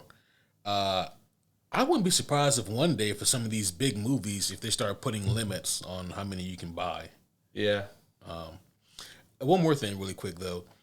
I actually saw online, and I mean, you see all kinds of bad opinions online. It's kind of what the internet is for. It's to vent bad opinions. But there was someone who said that they don't think that Deadpool 3 is going to make $1 billion at all. They think that it's going to do well, but not $1 billion. Well, I could see it not hitting $1 billion purely because of the R rating. But I don't know, man. I think a lot of people are just going to let their kids fucking watch it. I think so too. I look at the first two, there was no Wolverine in the first two, and those made about the same, $765 million. Yeah. And you look at the Joker, that movie was R-rated as fuck, and it made $1 billion. Yeah. And I'm like, I think that Deadpool 3, it has all the recipes just off hype alone to clear $1 billion.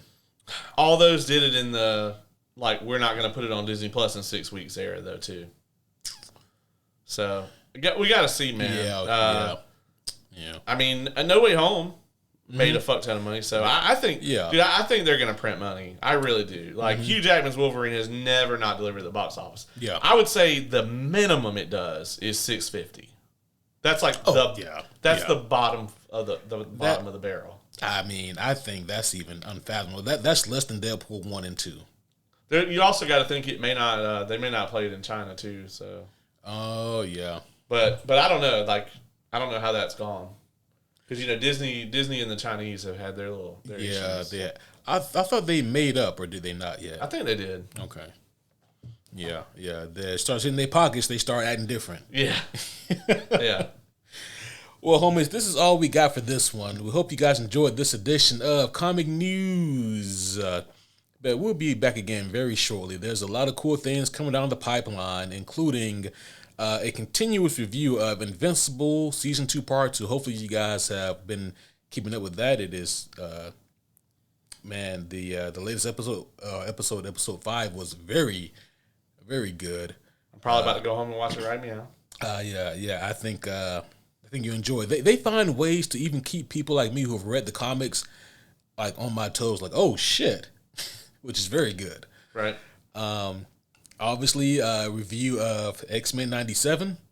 I am so curious to see what that's going to be about. I'll probably be watching that tomorrow when I get off of work. Same. You got somebody for that yet? No. I volunteer as tribute. Excellent. For better or for worse. I see what you did there. Yes. The homie Dylan and myself would be talking about good old Batman Ninja. Skip. I'm busy. I don't know what day they're doing that, but I'm busy. Very busy. I'm busy, man. And of course, I'll be reviewing the Home Commandments in the coming weeks as well. So there's a lot of cool things coming down the pipeline, guys. But thank you guys again for listening in. If you have any kind of questions, comments, gifts, threats, foods, or supplies, then you can hit us up at superherohomies@gmail.com or any of the social media outlets. I'm always active, live, and listening.